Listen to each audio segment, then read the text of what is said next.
welcome to Gaming Masters. This is Matt here, and today I'm here with the final draft of the UCL Fantasy Season's first game week. So we all have been waiting for the UCL to return, and yes, the UCL have returned, and so have the UCL Fantasy game. And yes, I had done an initial draft video earlier. If you haven't watched it, I'll provide the link to it in the I button above. Just go above and watch it if you want to. And I'll be uploading more content on the UCL fantasy game regularly. So just subscribe to the channel and stay tuned to the content. So let's go to the video. So first of all, I would like to tell you that I made just one change from my initial team, from the team I made during my initial draft.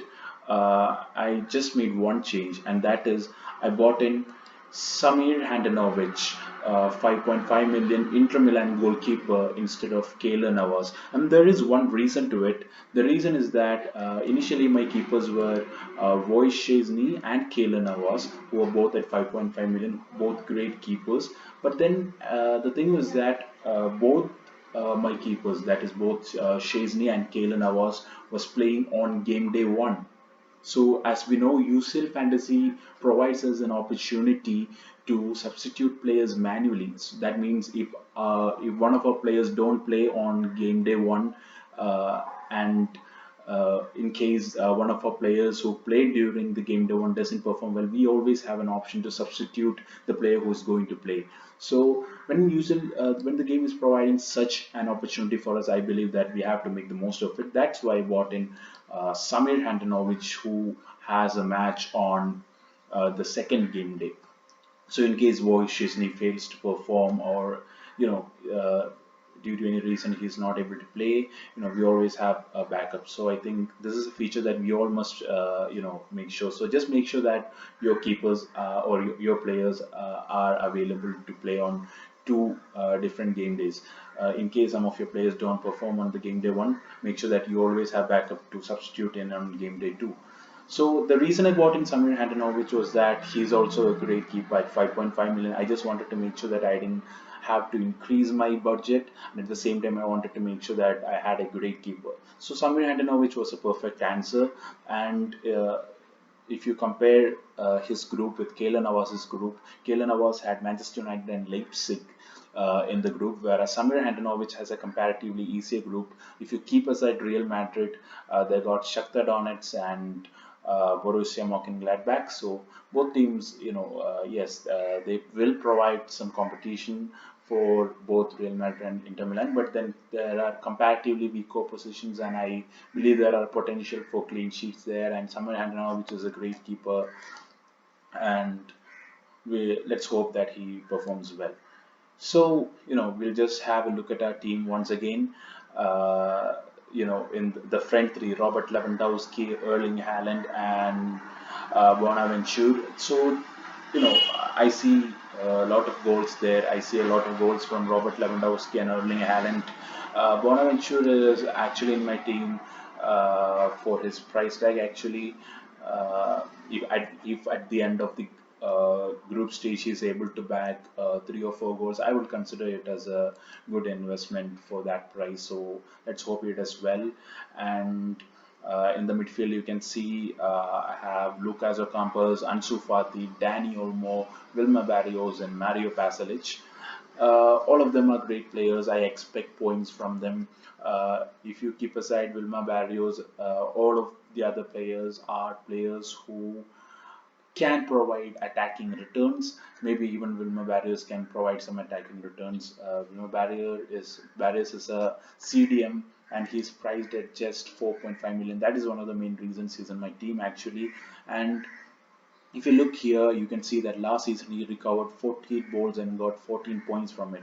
So one thing I expect from him is the points from ball recoveries. He does that really well. He is the holding midfielder in the team. He is that kind of player who commits when they lose possession. So let's hope he does well. And Lucas Ocampos, Ansu Fati, Dani Olmo, Mario Pasalic, all are great players. All of them are good attacking players. They have a good work rate. Ansu Fati and Dani Olmo especially, they go forward even more than Lucas Ocampos, Maria Pasalic, and Bruno Barrios, of course. So let's hope something from them. And all of them has got decent group as well. If you look in the case of Lucas Ocampos, they got Chelsea, but then the other two teams they have is comparatively easier. And when you come to the case of Ansu Fati, you can see that they've got Juventus, but the other two teams looks favorable there. And in the case of Danny Olmo, yes, they've got Manchester United and PSG in the team, but I believe that Danny Olmo is a top quality player who can break the defenses, and I believe that I strongly believe, and I feel like my instinct says that he is going to score goals. Wilma Barres, as I said earlier, I expect points in the form of goals recovered from him rather than scoring goals or anything. And then they've got Club Brugge also, so maybe I think these teams are Club Brugge and Saint Petersburg are maybe evenly matched teams, and maybe we could get some result out of that fixtures as well. So before we go to the defense, let's okay, there is Maria Pasalic left in midfielders. If you come to Maria Pasalic's group, they got Ajax and Liverpool, but the reason I took Maria Pasalic is because Atlanta plays very attacking natured football. So I believe that last season Atlanta showed us what they could do with the ball, how they could go forward with the ball against any opposition, irrespective of the opposition. They used to attack really well. They do that in Serie A day in day out. So that is the reason Mario Pasalic is in my group. And one thing is that Ajax actually have become weaker uh, because they sold, you know, uh, s- some of the core players.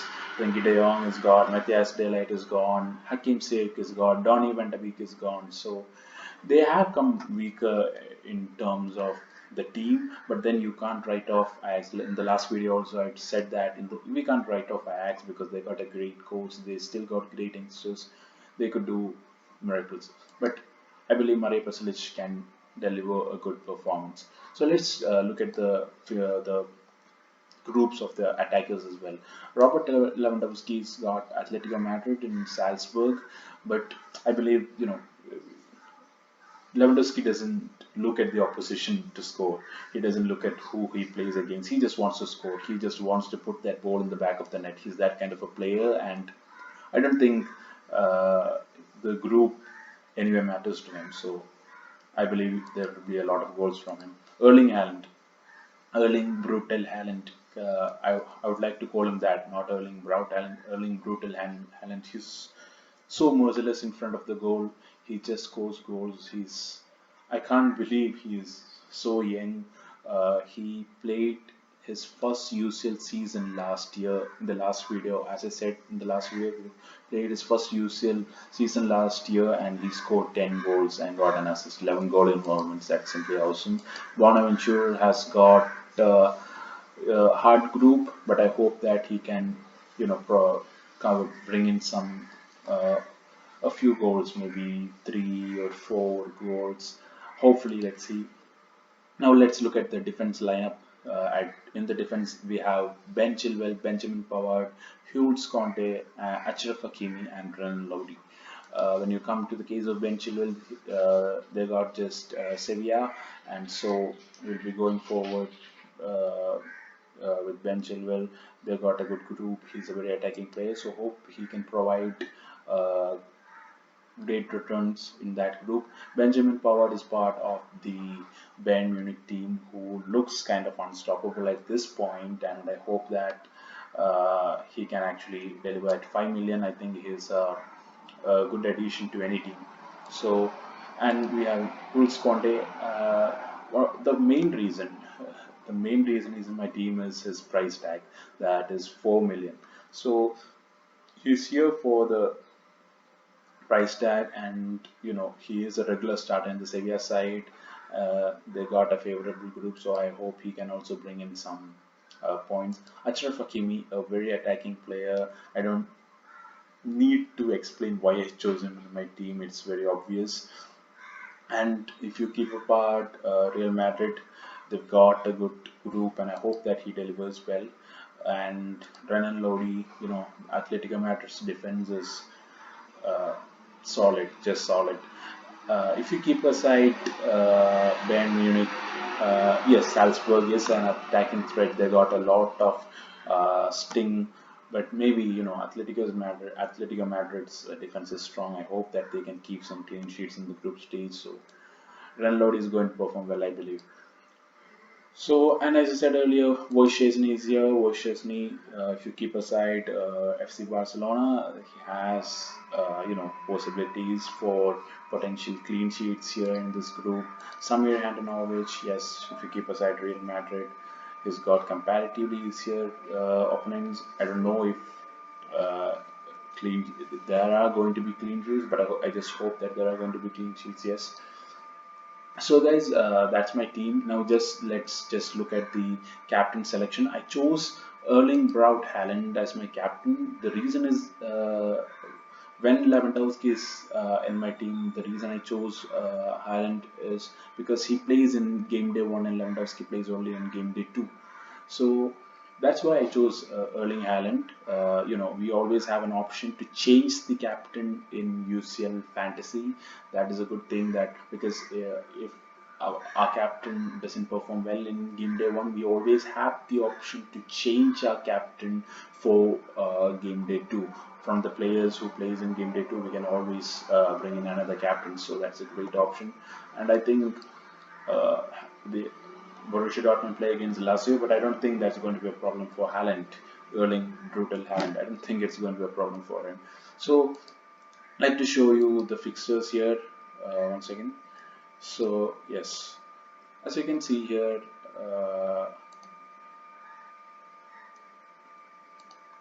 one second. I'm sorry.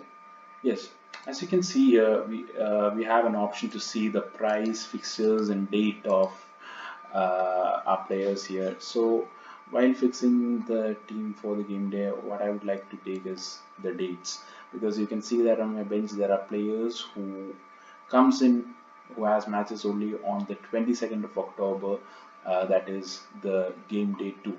So it's cool for them to rest during this period. It's cool for them to be there because when my players who play on the first game day finishes, I will have an idea of whom to substitute out and whom to bring in. So it's always the best to make the most out of this opportunity that they provide because in FPL, as we know, there is only auto substitutions, but UCL Fantasy provides us with the option of manual substitution, which is great. So that's why we are here. You might ask why is Bonaventure in my team while Hakimi or Pasalic is on the bench. So that's the reason. Like we can always substitute them in. Just imagine Bonaventure manages to score uh, one a goal against Senate or two goals against Senate. I don't want to miss out on it. So if he doesn't perform well, we'll just bring in another player, maybe Hakimi or Ranlodi or Pasadic, whoever. So that's how it works, and uh, I hope all of you have made your UCL fantasy team. Last season, I was able to finish in the top 15K. This year, I'll be hoping to replicate my form, or I will be hoping to perform better, hopefully. So just go ahead, make your team if you haven't made it. Finalize your team if you haven't finalized it.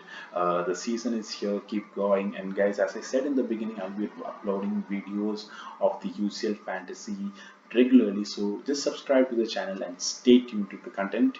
Goodbye till we meet the next time. This is Matt signing off. Bye.